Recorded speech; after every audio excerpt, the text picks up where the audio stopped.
Isang magandang araw mga kalakatan. Ngayong araw po ay gusto ko lang i-share sa inyo yung naging experience po natin sa mahabang panahon ng pagtatanim ng lakatan with regards po sa distancing. Nandito po tayo actually sa ating papasok na 6 months old na lakatan. At yung kanyang height po ay yung iba more than 12 feet na. 15 feet na yata yung iba. Ipakita natin sa inyo ng direkta mamaya yung mga puno niya kung gaano nakalaki itong 6 months old nating lakatan. Kulang pa nga ito sa tubig kasi papasok tayo ng summertime. Pero yung gusto ko pong i-explain sa inyo ay napaka-ideal po talaga ng proper distancing sa paglalakatan po mga ka-agri. Paano ba natin ma-determine yung tamang tawag din tamang spacing, distancing sa pagtatanim ng ating lakatan kasi po nagmamatter po talaga. Hindi mo naman agad-agad makikita yung diferensya pag beginner ka, pero sa haba po ng panahon na magtatanim ka ng lakatan, talagang makikita mo na talaga yung advantage ng tamang distancing sa pagtatanim ng lakatan. At mag-ano ka rin, mag-a-adjust ka rin sa klase ng lupa na pinagtatamnan mo mga ka-agri. Sige po, explain po natin further. So mga ka-agri, itong ating second area, second expansion, ipapasok na po ng 6 months. At dahil yung distancing dito ay nagawa natin talaga na tumpak po with regard sa ano nito, sa klase ng lupa nito. Nakikita ko pong napakaganda talaga ng tubo niya. At the age of 6 months po, ganyan na sa talaga kataas. Ito ay more than 5 feet na ang taas ng dahon nito. Ang duwang po another mga 10 feet, 15 feet na po nga. Ganyan po, more than 15 feet po yung apex niyan. So makikita po natin yung proper distancing po sa pagtatanim ng lakatan ay napaka-importante po talaga. Ito, sobrang laki na ng puno nito. Yung lupa po dito ay napaka-rich po talaga sa organic matters, organic fertilizers, kasi nga sabi ko sa inyo mula pa po noon nang nagbalik tayo dito ay mga 11 to 15 years po itong hindi ginalaw yung lupa dito na dating taniman ng rice. Yung mga yung mga goat manure natin hindi pa niya mauubos ito at magbubunga na. Pero ang iba dito masyadong malalaki, gaya po nito, malalaki talaga yung puno. Gaya po yun. Yung iba na ito ay tawag doon, replacement nga lang yung iba. Pero humahabol po talaga mga ka-agri. Ang ganda talaga ng puno, nagbibiyaka na yung mga puno nagdadalang tao na, kung sa tao pa, nagdadalang tao na. Yung spacing po natin dito, baka mamaya makalimutan natin yung ating subject matter, ay 2 by 2 meters. 2 by 2 meters po ito. Kaya sa ganitong taas at laki niya, lahat na yata ng dahon sa taas ay nagsasalubungan na. Yung canopy natin ay talagang masasarado na sa taas. At makikita po natin dito yung dahon mula sa ilalim. Nako, yung iba hindi ko pa nakukuha ito, napakababa pa po ito. Mula sa lupa hanggang dito ay mga 3, wala pang 3 feet mga kulang-kulang 3 feet. Pero may dahon pa. Magsi 6 months na, may dahon pa po. Yung mga ibang hindi kagad lumaki, ito 2 feet lang ito mula sa lupa. Ganyan na po yung yung itsura niya. So ibig sabihin ang lahat yata ng kaya niyang vigor na ilabas yung dahon mula sa puno hanggang sa top niyo po ay napakaganda po, napakalaki po ng puno. Ito parang baywang ko nakalaki itong puno niya. Gaya rin po nitong isa. Ayan po. Ayan po, medyo madamo na. Hinayaan muna natin yung damo kasi summer na summer, para magiging semi-cover crop na rin sa lupa. Pero napakaganda po talaga ng spacing na 2 by 2 meters pag nasa plain po tayo. Kung gusto nating i-maximize, ito po ay high density planting na rin. Kung yung plano po natin ay pagkatapos na ito ay magbunga at ma-harvest, isang puno pa rin yung ating paaakyatin, isang follower pa rin po. Yun po talaga yung plano dito. Hindi po pwedeng sundan natin ng 2 follower. Isa lang pa rin yung pipiliin natin pinakamaganda niyang puno dito, pinakamagandang follower na nasa inline po sa tinatamnan natin, yun lang yung paakyatin natin, isa pa rin. Pero kung gusto natin na mas maganda pa dito, mga 2 by 2 meters by 2.5 or 2.5 by 3 meters po, mas maganda rin yun. Mas maganda rin yun na spacing. Pag medyo kulang tayo sa suckers, pag hindi tayo nagma-maximize or ibig sabihin hindi tayo natin tinatanim ng napaka-high density ng ating pagtatanim. Yung sa atin po kasi, hinahabol natin yung lupa, yung area ng lupa na mapagtamnan ng marami kung pwede. Sa first na pagtatanim ng saging. Kasi nga po, kaya pong palakihin ng maganda kahit sa ganung spacing. Pero po sa mga medyo bundok-bundok, medyo hili na mga pinagtatamnan po ng lakatan, mostly po mas tinatanim pa yun ng mas masikip. Kasi hindi po yun lalaki ng ganda talaga ng puno ng saging pag sa mga hills. Compare po talaga sa mga plain. Iba talaga pag sa plain po na ginawa na lang natin ng mga drainage canal. Mas maganda po talaga sa plain. Pero hindi ko sinasabing hindi rin maganda pag nasa hills. Maganda na rin po sa mga hilly type na pagtatamnan. Pag maganda yung lupa, maganda rin talaga yung saging. Kasi pag maganda yung lupa, sigurado maganda yung magiging tanim natin. Pero ideal po talaga, napaka-ideal po talaga ng 2 by 2 meters.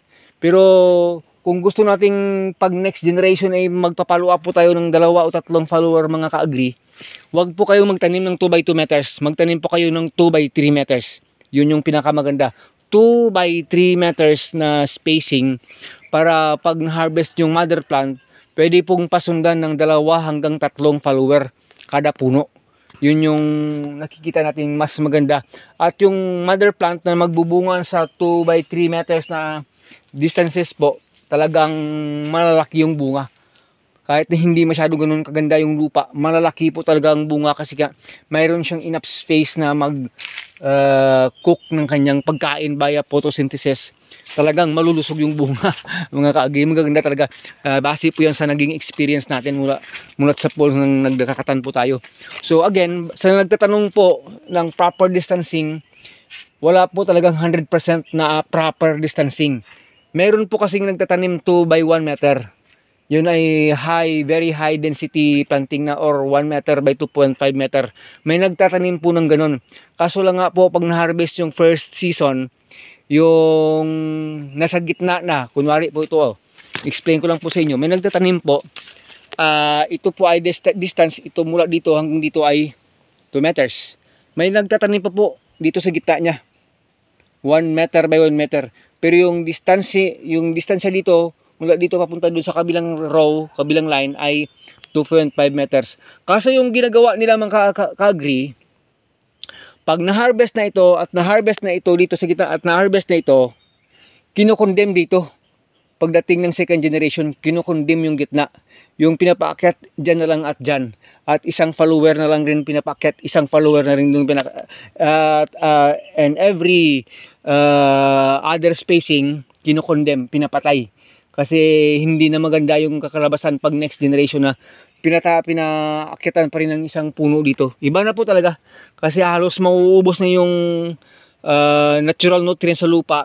Huwag nang maghanap, nagaganda talaga yung next na generation na tutubo. Pero yun po, pag first harvest nila, nako grabe yung harvesting kasi nga po, na-maximize talaga yung space. Nadodouble po kasi yung number of hills or number ng puno. Halos nadodoble na rin po yung harvest. Pero yun, sa mga may mataas na antas ng po ng pag-aaral at didiscovery or experience sa pagtatanim ng lakatan, mga ka-agree. So yun po, maraming salamat po sa mga followers pa rin natin, sa mga subscribers natin dyan, sa mga mahihilig pa rin sa lakatan. Ini-explain ko po sa inyo, yun yung kahalaga ng spacing. Pero nasa inyo pa rin po kung anong gustong spacing yung gusto nyo pagtatanim sa lakatan. Pero ano ko lang po, advice ko lang po, marami man yung itatanim ninyo or konti lang naman yung itatanim ninyo, wag po kayong magtanim na hindi po nakalinya. Kasi ang pangit po kasi tingnan minsan. Papasok ko sa farm ng ibang nagtatanim ng lakatan, hindi po kasi nakalinya yung puno. Hindi pare-pare yung spacing, yung talagang talaga, random planting lang talaga. Mayroong 2 meters na distance, may 3, may 2.5. Kasi po, pag tiningnan mo at umakyat yung mga lakatan, kahit na magaganda yung itsura, pero parang hindi po parang hindi po siya organized tingnan, gaya po nito. Pag dito kasi ilalim, alam mong nakalinya lahat diyan. Nakadiretso lahat 'yan. Ganyan po. At alam natin na kahit na dito tayo sa side, gaya po nito. Pakita ko lang sa inyo. Nakaline lahat papunta doon. Pero kahit titingin ka dito sa kaliwa, naka hindi na perpendicular, hindi na 90 degrees, naka 45 degrees ka. Naka inline pa rin siya. Papunta doon, nakalinya rin tingnan kasi po nasa tamang spacing po yung pagtatanim ng ating lakatan mga ka-agri. So yun po, maraming salamat po. Gusto ko lang talagang i-impart sa inyo, share sa inyo yung tamang distancing sa pagtatanim ng lakatan. Nasa sa inyo na rin po ang pagdi-decide, hindi po sa akin. Pero paghili, yun po, medyo sikip yung tanim paghili. Pero pag plain po, medyo luwag-luwagan ng konti. Kasi ma-maximize talaga yung pagganda ng tubo. Ito, papasok ng 6 months. Ito, papasok ng 4 months and a half. Ang laki na ng diferensya, pero humahabol po siya. Akalain nyo, ganyan yung diferensya. Ito po ay third area na dito. Kasi hindi tayo nakapagtanim ng anong tawag doon, yung isang taniman lang malapad ka agad. First tanim natin kasi 300 ka puno lang. Yung iba dito galing na doon. Kasi yung ng 300 natin na tinanim ay nakakuha na tayo po ng 500 plus na na-transplant na doon at doon. So staggered yung pagtanim natin, hindi kasi isang taniman lang dahil kulang tayo ng budget kasi ingutang pa natin itong ating planting materials. So yun, maraming salamat. God bless us all. This is once again your friend Agritechnics TV po. Sana hindi po kayo nagsasawa sa paunti-unti nating pagbibigay ng informasyon, kaalaman tungkol sa pagtatanim ng lakatan. Nawa ang Panginoon makapag-encourage sa inyo sa may mga lupa dyan. Heart in farming po talaga. Talagang kung love mo lang yung farming, hindi po mahirap.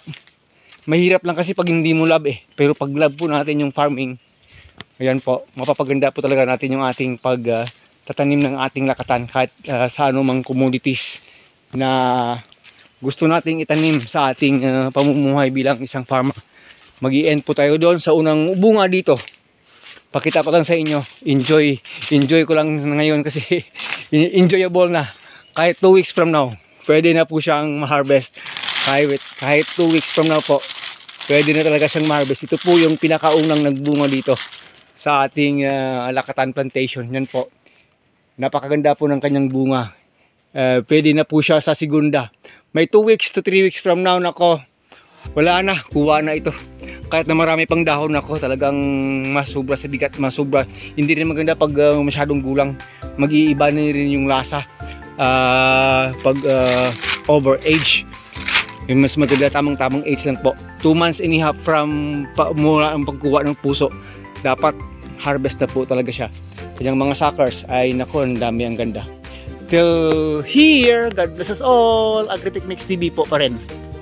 Mabuhay ka magsasakang Pilipino.